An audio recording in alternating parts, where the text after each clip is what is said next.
इस वक्त की बड़ी खबर के साथ करेंगे भागलपुर से। आपको इस वक्त की बड़ी खबर बताते हैं, जहां नाथनगर में दो समुदाय के बीच जमकर मारपीट हुई है। एक समुदाय ने दूसरे समुदाय पर पुलिस प्रशिक्षण केंद्र मैदान में स्कूटी चलाना सीख रही लड़की के साथ छेड़खानी का आरोप लगाया। बताया जा रहा है कि लड़की स्कूटी चलाना सीख रही थी और वहीं पर कुछ होमगार्ड के अभ्यर्थी दौड़ने की प्रैक्टिस कर रहे थे। स्कूटी से धूल उड़ने की बात कहकर अभ्यर्थियों ने स्कूटी चलाने से मना किया, जिसके बाद विवाद शुरू हो गया। जिसके बाद भीड़ जुट गई और दोनों तरफ से पत्थरबाजी शुरू हो गई, जिसमें कई लोगों के घायल होने की खबर है। पत्थरबाजी के बाद घायल दो लोगों की स्थिति गंभीर बताई जा रही है। घटना की सूचना मिलते ही 3 थानों की पुलिस मौके पर पहुंची। एसएसपी एसडीओ भी मौके पर पहुंचे हैं। फिलहाल स्थिति शांत बताई जा रही है। आज शाम यहाँ पे नाथनगर के सीटीएस चर्च ग्राउंड से सूचना मिली कि यहाँ पे दो समुदाय के कुछ लोगों के बीच में बहसाबाजी हो रहा है और आपस में झगड़ा हो रहा है। तत्काल यहाँ पे स्थानीय थाना प्रभारी एसडीपीओ भी पहुँचे। यहाँ पे छानबीन के दौरान पता चला कि एक छात्रा जो यहाँ पे स्कूटी चलाना सीखने आती थी पिछले कुछ दिनों से, उसे 2-3 लड़के छेड़छाड़ कर रहे थे। तो उन्हीं के परिजनों के द्वारा और उन लड़कों के बीच में आपस में कहा सुनी हुआ था, उसी में लेके थोड़ा हल्का फुल्का झड़प हुआ है। बच्चे लोग आते हैं, बच्चे लोग को भी लोग बेरहमी से मारा है। एक लड़का रेजाउल नाम है जिसका, उसको मारा है तो सिर खान सब फाड़ दिया, वो भी मायागंज में एडमिट है। और एक बच्चे को पैर में चोट आई है। मेरे मौसा को पीछे पत्थर से चोट लगा है और मेरी बहन पे भी उन लोग हाथ उठाया, उसको भी बड़ी वाली बहन को 1 लात मारा है, छोटी वाली का कपड़ा उपड़ा खींचा है और उसके बाद स्कूटी में भी लात मारा। कितने आरोपी थे जो कि आप में सब घटना ही घटना? आरोपी वो लोग कम से कम 100 से ज़्यादा थे। नवादा से बड़ी खबर है कि समुदाय के लोग आपस में भिड़े और कई राउंड फायरिंग से इलाके में दहशत का माहौल बना हुआ है। नवादा स्थित गया रोड पर वारदात को अंजाम दिया गया। पुलिस की टीम मौके पर पहुंची है, जांच पड़ताल शुरू कर दी गई है। तो बड़ी खबर आपको इस वक्त नवादा से बता रहे हैं। और दानापुर से इस वक्त की बड़ी खबर मिल रही है, जहां खगौल में चलती कार में अचानक आग लग गई। आग के गोले में तब्दील हो गई कार। बीच सड़क पर धू धू कर जली कार। आग में जलकर कार पूरी तरह खाक हो चुकी है। शॉर्ट सर्किट से आग लगने की आशंका जताई जा रही है। तस्वीरें आपके टीवी स्क्रीन पर आपको दिखा रहे हैं। देखिए किस तरीके से अचानक आग जो है वो कार में लग जाती है और किस तरीके से आग का गोला बन गया कार। रक्सौल से बड़ी खबर है, कैनेडियन नागरिक गिरफ्तार किया गया है। भारत नेपाल बॉर्डर से इसकी गिरफ्तारी हुई है। कनाडा का रहने वाला है हरप्रीत सिंह। पंजाब के कपूरथला में अस्थायी निवास है। हरप्रीत सिंह के पास अवैध वीजा था। एसएसबी की टीम ने उसे गिरफ्तार कर लिया है। मधुबनी से बड़ी खबर बताते हैं, जहां एसएसबी जवानों का बड़ा एक्शन देखने को मिला। एक चाइनीज और 2 नेपाली युवक पकड़ा गया है। नेपाल बॉर्डर के पास से तीनों को पकड़ा गया। चाइनीज युवक का नाम यूशी चायो बताया जा रहा है। युवक के पास कोई वैध दस्तावेज नहीं था। लदनिया थाना इलाके में एक्शन हुआ है। तीनों संदिग्धों से अब अधिकारी पूछताछ कर रहे हैं। अगली खबर आपको पटना सिटी से बताते हैं, जहां अगमकुआं थाना क्षेत्र में बच्चा चोर की लोगों ने जमकर पिटाई कर दी है और पिटाई के बाद लोगों ने उसे फिर पुलिस के हवाले कर दिया। पुलिस ने आरोपी युवक को गिरफ्तार कर लिया है। गिरफ्तार आरोपी की पहचान शनिचर मांझी उर्फ अरविंद मांझी के तौर पर की गई। बताया जा रहा है कि शनिचर मांझी के ने 1.5 साल के बच्चे ऋषु कुमार का अपहरण कर लिया था। बच्चे को लेकर भागने की करतूत सीसीटीवी कैमरे में कैद हो गई। फिर स्थानीय लोगों ने उसकी पहचान कर ली और जमकर पिटाई की है। से मतलब गायब हुआ था। बगल के झोपड़पट्टी वाले लोग बताएं कि यहाँ पे एक बच्चा मिला है, मुसहर के साथ लेके भागा जा रहा था। तो गाय वाले जो है वहाँ पे पाले पोसे हुए हैं, उनको बच्चा उनसे छीने। हम लोग घर वाले सब पूरा पहुँचे तो वहाँ पे बच्चा मेरा मिला। करीब 4 बजे के करीब 1:30 बजे से बच्चा गायब था। मामला अभी हम लोगों को सूचना मिली कि एक बच्चा चुरा करके भाग रहा है। तो हम लोग तुरंत सूचना पे मिली, वहाँ पहुँचे तो उस बच्चे चोर को लोग पकड़े हुए थे। उस बच्चे चोर को हम लोगों ने लाया है। उससे और इसमें कौन शामिल है इसकी पूछताछ की जा रही है। बांका से बड़ी खबर है, जहां डीजे बजाने को लेकर विवाद हो गया और 2 पक्ष के बीच जमकर गोलीबारी हुई है। एक व्यक्ति की पीट कर हत्या कर दी गई। बाराहाट थाना क्षेत्र के लोनी गांव की घटना है। कार्तिक चौधरी मृतक का नाम बताया जा रहा है। मृतक का भी आपराधिक इतिहास रहा है।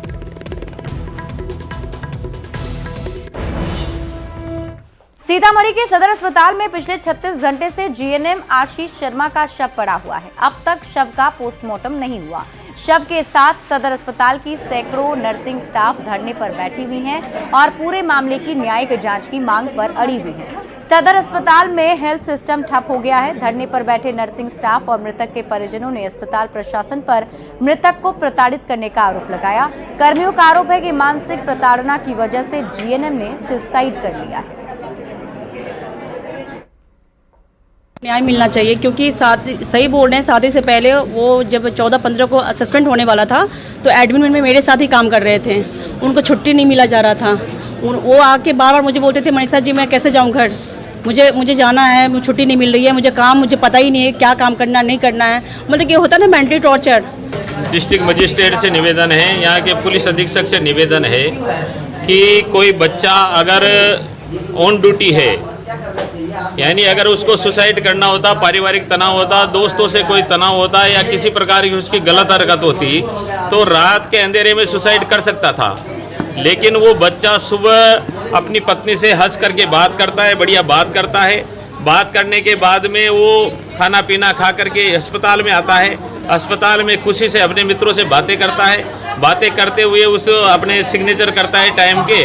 सिग्नेचर करने के बाद में वो वार्ड में जाता है। वार्ड में जाने के बाद में आधा पौन घंटे में ऐसी क्या उसके साथ बात हुई कि वो यहाँ से भगा, स्कूटर उठाया और उसके दोस्त भी मिले, भाई इतना जल्दी कहाँ जा रहे हो? तो उन्होंने कहा कि मैं 10 मिनट में। मेरा शक ये है कि यहाँ का अस्पताल जो प्रशासन है जो उसको टॉर्चर कर रहा था, उसी को टॉर्चर नहीं कर रहा था। वो आईसीयू में उसकी ड्यूटी थी तो उस ड्यूटी को नहीं हटा करके टॉर्चर कर रहा था, या वो छुट्टी मांगता था तो उसकी छुट्टी फाड़ करके।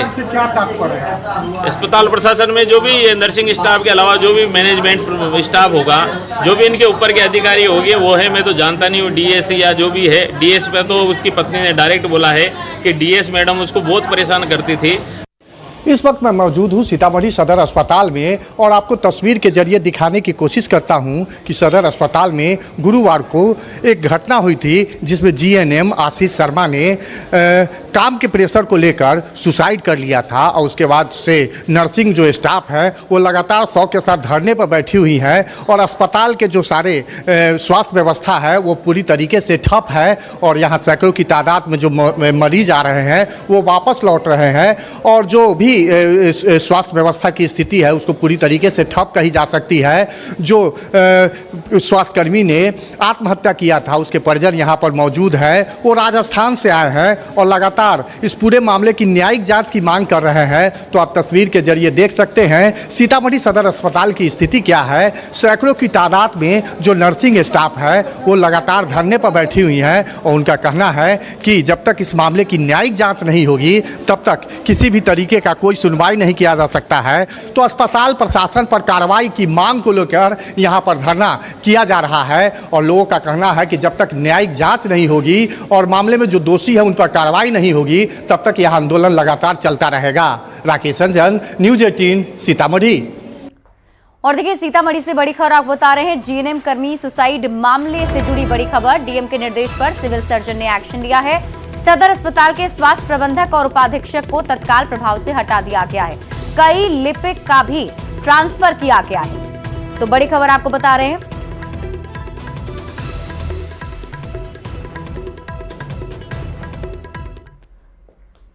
और इसी बीच बड़ी खबर वैशाली से आ रही है, जहां कोचिंग से लौट रही साइकिल सवार छात्रा को कंटेनर ने कुचल दिया, जिसमें मौके पर ही छात्रा की मौत हो गई। जिसके बाद आक्रोशित भीड़ ने सड़क जाम कर बवाल काटा है। जंदाहा शाहपुर पटोरी रोड पर घंटों जाम रहा। लोगों ने कंटेनर के ड्राइवर की भी जमकर पिटाई कर दी। बाद में पुलिस ने लोगों से छुड़ाकर ड्राइवर को हिरासत में ले लिया है। ये तस्वीरें आपके टीवी स्क्रीन पर आपको दिखा रहे हैं। पहली तस्वीर जो आप देख रहे हैं ये सीसीटीवी फुटेज है, जिसमें आप देखिए किस तरीके से साइकिल सवार छात्रा को कंटेनर ने रौंद दिया, जिससे मौके पर उसकी मौत हो गई। बीएससी पेपर लीक मामले में कोचिंग संचालक गुरु रहमान, छात्र नेता दिलीप समेत 11 लोगों को कोर्ट ने 20 मई को उपस्थित होने का आदेश दिया है। जिन लोगों को नोटिस जारी की गई उसमें ज्यादातर कोचिंग संचालक है। गुरु रहमान ने नोटिस जारी करने पर नाराजगी जताई है। के द्वारा 11 लोगों पर नोटिस जारी किया गया है, जिसमें मेरा भी नाम है ऊपर रखा गया और उदंडी तत्व का कर संबोधित किया गया है और कहा गया कि हम लोगों ने परीक्षा क्वेश्चन लीक होने के बारे में अफवाह फैलाई थी, जबकि वास्तविकता ये है कि परीक्षा के लीक होने की अफवाह हो या आपको नवादा और गया क्वेश्चन आउट करने की बात हो किसी अन्य शिक्षण संस्थान के संचालक जिनको फैजल खान के नाम से जाना जाता है उनके द्वारा कहा गया था। हमने केवल और केवल ये आपको नॉर्मलाइजेशन के विरुद्ध आवाज उठाया था और साथ ही साथ बापू परीक्षा परिसर में गड़बड़ी हुई थी उसके विरुद्ध आवाज उठाया था। इस तरह का नोटिस देकर निश्चित रूप से हम लोग को प्रताड़ित किया गया है। हम लोग देखिए, बिहार का एक और लाल बॉर्डर पर शहीद हो गया है। जम्मू कश्मीर के करगिल में तैनात बिहार के नवादा जिले के जवान मनीष कुमार शहीद हो गए। जवान मनीष कुमार कौआकोट प्रखंड के पांडे गंगौट गांव के रहने वाले थे। मनीष महज 27 साल के थे और 2 महीने पहले ही उनकी शादी हुई थी। आर्मी के मेडिकल कॉर्प में उनकी तैनाती थी। ऑपरेशन रक्षक में वो तैनात थे। आज उनका पार्थिव शरीर पटना एयरपोर्ट पहुंचा, जहां शहीद जवान को बिहार के सरकार के कई मंत्री और डिप्टी सीएम सम्राट चौधरी, आरजेडी सांसद मीसा भारती ने श्रद्धांजलि दी है। पटना एयरपोर्ट से उनका पार्थिव शरीर पैतृक गांव लाया जाएगा। बहुत दुख हो रहा है, खासतौर पर उनके परिवार के साथ अपनी संवेदना व्यक्त करती हूँ। तो दुख की घड़ी में भगवान उनको साहस दे सहने का। और मुझे लगता है कि देखिए, सेना से थे तो सेना अपना उनको जो पुरस्कार देना होगा, जो उनको अपनी चीज़ें हैं वो तो देंगी ही देंगी। मेरी बिहार सरकार से मांग है कि उनके एक परिवार के सदस्य को योग्यता के आधार पर एक सरकारी नौकरी जरूर करना चाहिए। वो हमारी बिहार सरकार है। बगहा से बड़ी खबर है। ताड़ के पेड़ पर गिरा है ठनका। ताड़ के पेड़ में आग लग गई और ठनका गिरने से अफरा तफरी का माहौल बन गया। आंधी और बारिश के बाद ठनका गिरा है और ये तस्वीर आपके टीवी स्क्रीन पर आपको दिखा रहे हैं। देखिए, ताड़ के पेड़ पर ठनका गिरा, जिसके बाद आग लग गई पेड़ में। तो भीषण गर्मी से बिहार के लोगों को राहत मिली है। पश्चिम चंपारण और नेपाल के तराई इलाकों में मौसम का मिजाज बदल गया है। तेज आंधी के बाद मूसलाधार बारिश के बाद मौसम अब सुहाना हो गया है। चंपारण में अचानक मौसम ने अंगड़ाई ली है और तेज तूफान के बाद बारिश शुरू हो गई है और वाल्मीकि नगर के साथ ही नेपाल के तराई इलाकों में भी लगातार बारिश हो रही है और तूफान के कारण काफी नुकसान हुआ है। विशेष तौर पर आम, लीची के फल बर्बाद हो गए हैं और कई ऐसे फसलें हैं जिसको सीधे तौर पर मौसम ने प्रभावित किया है। आप देख पा रहे हैं सीधे तौर पर तस्वीरें किस तरह से जो नेपाल के तराई इलाके हैं, पश्चिमी चंपारण के तमाम जंगली और पहाड़ी इलाके हैं, उन इलाकों में झमाझम बारिश के साथ तेज तूफान हो गए और तूफान ने भारी नुकसान पहुंचाया है। कई घरों के छप्पर उड़ गए हैं तो कई घरों में तमाम तरह की बर्बादी सामने देखने को मिला है और अचानक मौसम बदला है। तेज गर्मी के बाद जिस तरह से तूफान शुरू हुआ और जिस तरह से तस्वीरों के माध्यम से आप देख पा रहे हैं, जिस तरह से तूफान में जिस तरह से लोगों के घर बर्बाद हुए हैं, विशेष तौर पर आम और लीची के फसलें बर्बाद हुए हैं, तो निश्चित तौर पर मौसम ने अचानक अंगड़ाई लिया और मौसम विभाग का जो अनुमान था उसके ठीक हिसाब से पश्चिमी चंपारण के तमाम इलाकों में मूसलाधार बारिश हो रही है। गया शहर का नाम बदल गया है। अब गया को गया जी के नाम से जाना जाएगा। सीएम नीतीश कुमार की अध्यक्षता में हुई कैबिनेट की बैठक में इसकी मंजूरी मिली है। गया को गया जी के नाम पर कैबिनेट में मुहर लगने के बाद गया वासियों में काफी खुशी का माहौल है। गया जी के लोगों ने इसके लिए सीएम नीतीश कुमार का आभार भी जताया। लोगों से बात की है न्यूज 18 संवाददाता एलन लीली ने। गया एक ऐतिहासिक और पौराणिक स्थल है और गया में बता दें कि गया में देश ही नहीं बल्कि विदेशों से भी लोग आते हैं और गया को लोग बड़े ही आदरपूर्वक गया जी के नाम से लोग जानते हैं। लेकिन आज बिहार के नीतीश कुमार की कैबिनेट में अब गया को गया जी के नाम से पुकारा जाएगा, इसकी मुहर लग गई है। कुछ लोग हैं गया जी के रहने वाले हैं, उनसे बात करते हैं कितनी अच्छी बात हुई है। गया को गया जी के नाम से पुकारा जाएगा, नीतीश कुमार कैबिनेट में फैसला दिया, क्या कहेंगे? हम बिहार सरकार को धन्यवाद देते हैं और उनको फैसला को स्वागत भी करते हैं कि गया जी को गया जी के नाम से जाना गया। और हम लोग शुरू से गया जी को गया ही जी बोलते आए हैं, गया नहीं बोलते हैं। हम लोग इज्जत से गया जी बोलते हैं। जब हम लोग बचपन में थे, एक बार यूपी जाने का मौका मिला था और जब हमने कह दिया था कि हम गया से आए हैं तो उन्होंने हम पर बहुत बिगड़ा था कहा था कि आप लोग कैसे गया का आदमी गया बोलते हैं और हम लोग उस धर्म स्थल को गया जी बोलते हैं। बहुत ही अच्छी बात है, लेकिन इसके साथ साथ एक बात और कहना चाहेंगे कि सिर्फ नाम में सुधार करने से नहीं होगा। गया का पहचान जो है अंतर्राष्ट्रीय है और यहाँ पर सुविधा भी अंतर्राष्ट्रीय होना चाहिए। गया जी के लिए ऐतिहासिक दिन है। हम लोग लगातार एक भारतीय जनता पार्टी के कार्यकर्ता के हैसियत से, गया जी के जनता के हैसियत से लगातार सरकार से मांग करते थे कि गया शहर को, गया जी को दर्जा दिया जाए। आज धन है गया के जी के जनता कि बिहार सरकार ने निर्णय लिया और इसके लिए मैं माननीय मुख्यमंत्री नीतीश कुमार जी के और पूरी कैबिनेट को धन्यवाद देते हैं, स्वागत है। बिहार के मुख्यमंत्री जी जो कैबिनेट में पास किए उसके लिए बहुत बहुत धन्यवाद।